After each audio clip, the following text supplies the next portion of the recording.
Hey, what's up everyone? I hope you're all having a wonderful day or night, but for now, let's get into the video. I am 42 years old, believe it or not. This is what a 42-year-old woman looks like. This is without the beauty filter. All of my friends also look amazing because 42 is not old. 42 is actually really young, especially these days. With all the technology we have, with all the information we have about our health. I quit drinking 7 years ago. I quit smoking 7 years ago. I don't eat any refined sugar. I don't eat gluten. I don't eat dairy. This is all because my body can't handle it. Not because I'm actually like that disciplined on my own. It's because it started to make me sick. I do live near an Erewhon. I am an LA girl. And sometimes I get Botox, although I haven't had any in like 7 months. So now you know. This is 42. Nothing to be afraid of, girls. Honestly, my life didn't start until I turned 40. It just gets better and better. Sure, why not? But why? How? This is 42 with no filters, just Botox. Oh wow, good point. And that's exactly what makes women, young women even in their 20s, to go out and get Botox. This weird desire to never age, this unreasonable fear of getting older. You will get older and you will look your age no matter how much Botox you get into your face. I am one more Matt from Hinge away from voluntarily enlisting in the army and asking them to send me to the front lines. Oh, do you like to go hiking? I don't care if I live or die, Matt. How about now? You want to go hiking now? Anyway, here's the fit for the day.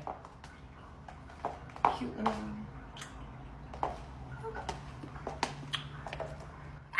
Yeah, I'd be screaming too if I was dressed like that. Call me crazy, but it seems that women have lost all sense of style and class. Cute outfit. Everything that is on you goes together like oil and water. But now if I would try to be serious for a second, I'd be saying this. I'm gonna start a petition to convince all men on dating apps change their names into Matt and to put I love hiking in their bio.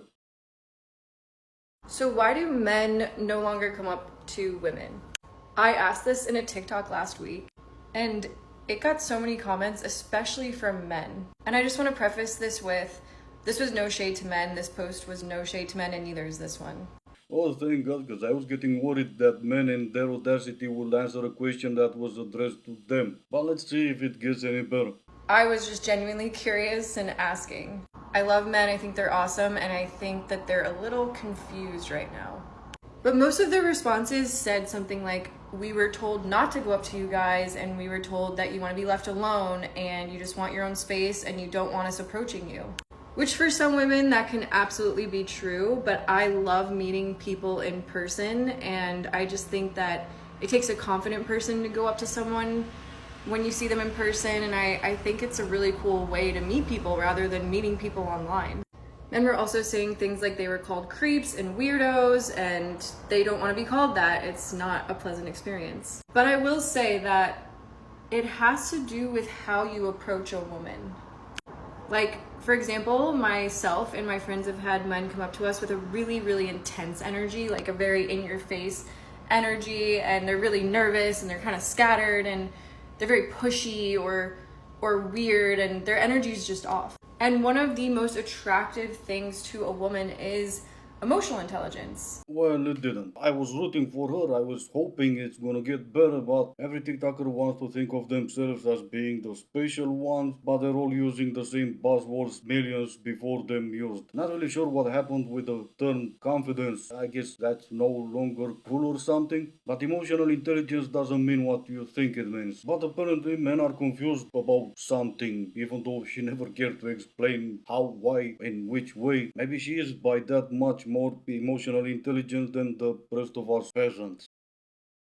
These are some of my dating red flags. I've been single for about 9 months now, and I've gone maybe on over like 25 first dates, which is a lot. So I feel like I've got some insights, advice, stories to tell. First of all, this is actually something my therapist told me. So I really did not want to attract a narcissist into my life been there, done that. So I was like to her, like, how do I avoid a narcissist? Because obviously in the beginning they're like love bombing you and it's quite hard to know if they're a narcissist or not. So the number one thing she said is look to see how they talk to staff, waiters, waitresses, taxi drivers, anyone who's kind of like serving them, because narcissists lack empathy. So to you, they're obviously going to try and put on their like best self because they try and want to get something out of you. But to these waiters, and I don't just mean rudeness, like basic manners, please and thank you. They could even just be quite dismissive. They bring the food down or whatever, or the menu, and they don't even like acknowledge them. Things like small things like that, I think are quite telling of a person. Also, if they just talk rudely about that person, like there was one date that I went on, the guy literally did not say please or thank you once, which was such an ick. And then yeah, it also reminded me when I met my ex, like our first date, like he was slagging off the waitress to me. And don't get me wrong, obviously sometimes waiters make mistakes and like you might have like a little laugh and a joke with the person you're on a date with, like that's okay, but it just depends on like how it's done, you know, like if it's in a derogatory way, I just really don't like that. Based on the amount of yes queens they get in their comments, they will keep going. Me, I just stood here feeling like I paid the hardworking girl and she took off with my money. These are my red flags. And she goes on and she lists a bunch of just one. These are my red flags, and she goes on repeating what her therapist told her. Oh gee, why would you need therapy? Oh no, wait, it's because she was dating a narcissist. Their waiters made a few mistakes. He made a joke about it. She went, OMG, you're so funny. She giggled and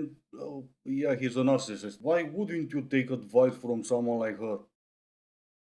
Men are more emotionally intelligent than women in one way, and that is they will straight up say that they don't get women. And you can call that lazy or weaponized incompetence or lack of interest, but I just think it's honest. I think it's just very immature to assume that you know what it's like to be somebody else and you know that their lives are easier than yours. I think women do tend to assume a lot of things about the male experience that might not necessarily be true.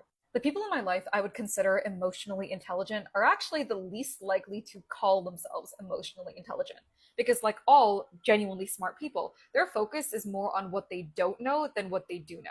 Yeah, and also people who are in fact something, they don't go around bragging and pointing to others that they are in fact what they are. Something that it's in them. It's like people going around bragging they are people. Emotional intelligence is the ability to understand, use and manage your own emotions in positive ways to relieve stress, communicate effectively, empathize with others and overcome challenges. It encompasses recognizing, understanding and managing emotions, both one's own and those of others. So I got a question for you if you're now in your 20s. Since all these lunatics want to bring this crap into the dating world, why aren't you the biggest F-boys that ever walked this earth, stopping you from using their own emotions against them? Oh yeah, baby, you bend over and I'll explain to you in details why an Aries and some Capricorn or something won't work. And I'm done. You go read your horoscope and see why the two of us will never work. Yes, I know it's a problem. Yes, I know I'm being an a-hole, but this is what happens when you bring this crap into dating. You will get an a-hole like me who will take advantage of it. Even psychologists can't find common ground on this crap, and yet it's something every TikToker knows about and talks about. I just got ghosted. I just did my makeup and my hair, asked him where we're going, and he never replied. I'm gonna tell you the whole story. We matched on a dating app. Oh wow, I haven't heard a story as cool as this since 5 minutes ago. Why would I listen to this when you gave out the ending? Let me tell you guys what happened. 2 minutes later, he ghosted you. I'm pretty sure the ending is not gonna change in the next 2 minutes, so why would I listen to you? Okay, how crazy would it be if somebody told you that they thought you were cute and actually meant it? Yeah, I wouldn't listen to them. All lies. People need to stop gaslighting women with real big boobs. Everybody looks at women with big boobs and they're like, oh my god, I wish I had big boobs. If I had your big boobs, I would flaunt them, I would show them, I wouldn't wear a bra. I just say this because the big boobs that you see out in the world that are exposed to you are boobs that have been remade. Oh no, all of them? Well, there goes my dream of having big boobs. I have to get them remade. Can I just buy them remade from the beginning, or do I need to get them and then have them remade? This is the problem when you say everybody, because I know one guy at least that will not want to have big boobs. Why is it your most stunning friends who literally turn heads everywhere they go are the ones crying about men who look like they've been dragged out of a swamp? And I'm laughing because I'm thinking of a friend in particular.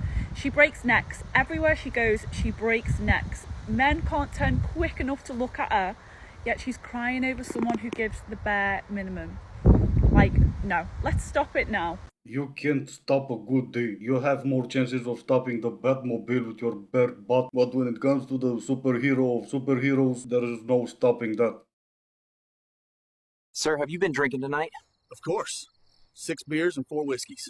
Sir, that's not an excuse for letting your wife drive. Right then, this is gonna be it for today. As always, I do hope you enjoyed it. If you didn't, I still appreciate you for making it this far. Thank you all so much for watching. Stay safe, and I will see you in the next one.